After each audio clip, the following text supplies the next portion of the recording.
So we're in the middle of an epic battle for power in cyberspace. On the one side is traditional power. Think of organized institutional powers like governments and large multinational corporations. On the other side, think of distributed power, both the good part and the bad part. Grassroots movements, dissidents groups, hackers, criminals. Initially, the internet gave power to the distributed. It gave them coordination and efficiency and made them seem unbeatable. Today, traditional powers are back and they're winning big. What I want to do here is tell the story of those two powers fighting, who wins, and how society survives their battle. So back in the early days of the internet, there was a lot of talk about its natural laws. Censorship was impossible, anonymity was easy, police were clueless about cybercrime. But the internet was fundamentally international, and it would be a new world order. Traditional power blocks upended, masses empowered, freedom spread throughout the world, and this would all be inevitable. It was a utopian vision, but some of it did actually come to pass, right? In marketing, entertainment, mass media, political organizing, crowdfunding and crowdsourcing. The changes were dramatic. eBay really did normalize the world's addicts. And Facebook and Twitter really did help topple governments. But that was just one side of the internet's disruptive character. It's also made traditional power more powerful. On the corporate world, there are two trends that are currently fueling this. First, the rise of cloud computing means we no longer have control of our data. Our email, photos, calendar, address book, messages, documents. They're now on servers belonging to Google, Apple, Microsoft, Facebook, and others. And second, we're increasingly accessing our data using devices that are tightly controlled by vendors. Think of your iPhone, or your iPad, your Android phone, your Kindle, your Chromebook. Right? Even the new computer OSs, Microsoft and Apple, are headed in this direction, right? Less user control.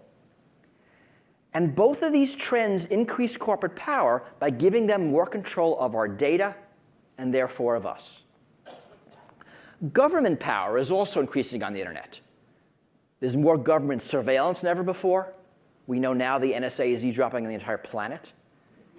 There's more censorship than ever before. There's more propaganda. More governments are controlling what their users can and cannot do on the internet. Totalitarian governments are embracing the internet as a means for control. And many countries are pushing cyber war as a reason for control. On both the corporate and the government side, traditional power on the internet is huge. And in many cases, the interests are aligning. Surveillance is the business model of the internet, and business surveillance gives governments data, access to data it couldn't get otherwise. But you could think of it as a public-private surveillance partnership. So what happened? How in those early internet years did we get the future so wrong? The truth is that technology magnifies power in general, but the rates of adoption are different. The distributed can make use of new technologies faster. The small, the nimble, they're not hindered by bureaucracy and sometimes not by laws or ethics. Right? They can adapt faster. And when those groups discovered the internet, suddenly they had power. It was a change in kind. We saw it in e-commerce. And you remember, as soon as the internet started being used for commerce, a new breed of cybercriminal emerged, like out of the ground, immediately able to take advantage. And the police, who were like trained on Agatha Christie novels, took about a decade to catch up. We also saw it in social media, right? Marginalized groups made immediate use of the internet's organizing power. It took corporations, what? A decade to figure out how to co-opt it. But when big institutions finally figured it out, they had more raw power to magnify, and they got even more powerful. So that's the difference. The distributed are more nimble and quicker to make use of their new power. The institutional are slower, but able to use power more effectively. So while the Syrian dissidents used Facebook to organize, the Syrian government used Facebook to identify and arrest dissidents. So who wins? Is it the quick or the strong?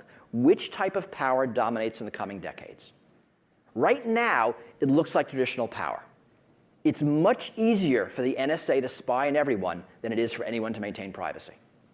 China has an easier time blocking content than its citizens have getting around those blocks. And even though it's still easy to circumvent digital copy protection, most users can't do it. And this is because leveraging internet power requires technical expertise. Those with sufficient ability can always stay ahead of institutional power. Whether it's setting up your own email server or using encryption or breaking copy protection, the technologies are there. This is why cybercrime is still pervasive, even as police power gets better. This is why whistleblowers can still do so much damage. This is why organizations like Anonymous are still viable forces. And this is why social movements still thrive on the internet.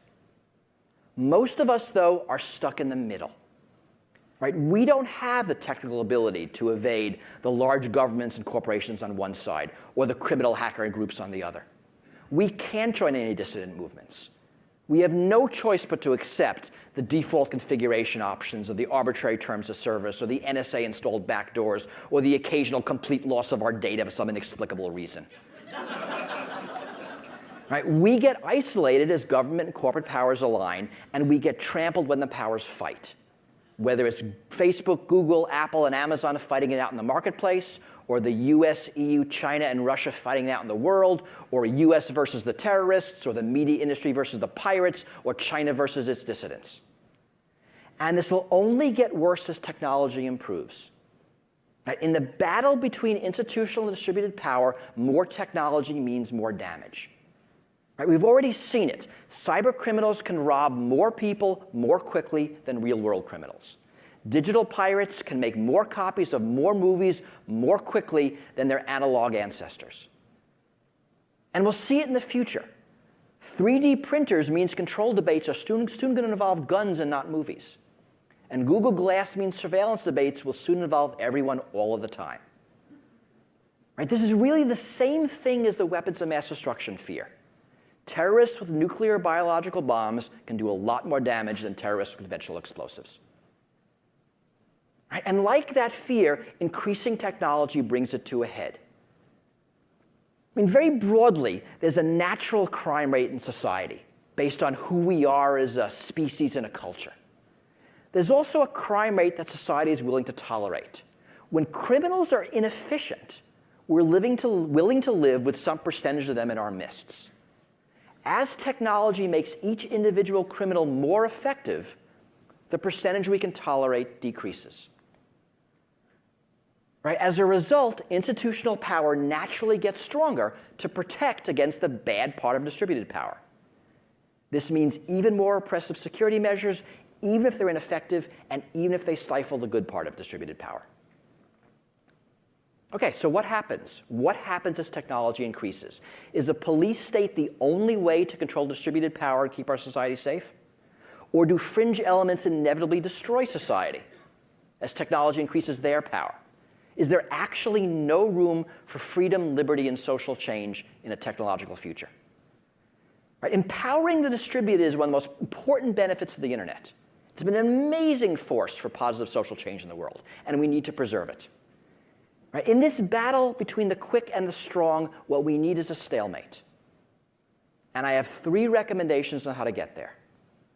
In the short term, what we need is transparency and oversight. The more we know what institutional power is doing, the more we can trust it. Right? We actually know this is true. We know it's true about government. We've kind of forgotten it in our fear of terrorism and other modern threats. It's also true for corporate power.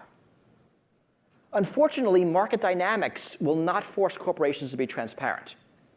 We actually need laws to do that. And transparency also helps us trust distributed power. Most of the time, distributed power is good for the world. And transparency is how we differentiate positive social groups from criminal organizations. Oversight is the second thing. It's also critical. And again, it's a long understood mechanism for checking power. And it's a combination of things, right? It's courts that act as third-party advocates, it's legislatures that understand technologies, it's a vibrant press, and it's watchdog groups that analyze and report on what power is doing. Those 2 things, transparency and accountability, give us the confidence to trust institutional power and ensure they'll act in our interest. And without it, I think democracy just fails. In the longer term, we need to work to reduce power differences. The more we can balance power among various groups, the more stable society will be. And the key to all of this is access to data. On the internet, data is power. To the extent the powerless have access to it, they gain in power. To the extent the already power have access to it, they further consolidate their power. As we look to reducing power imbalances, we have to look at data. This is data privacy for individuals, mandatory disclosure rules for corporations, and open government laws. This is how we survive the future. Today's internet is really a fortuitous accident.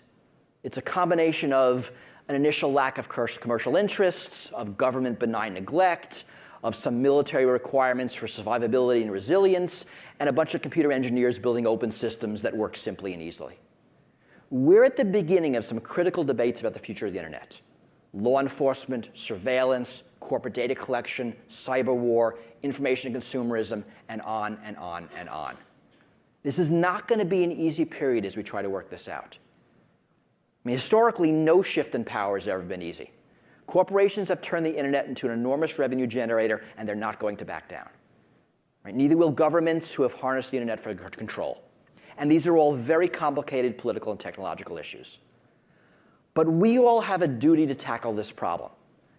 I don't know what the result is going to be, but I hope that when generations from now, society looks back on us in these early decades of the internet, they're not going to be disappointed. And this is only going to happen if each one of us engages, makes us a priority, and participates in the debate. We need to decide on the proper balance between institutional and distributed power, and how to build tools that amplify what is good in each while suppressing what is bad. Thank you.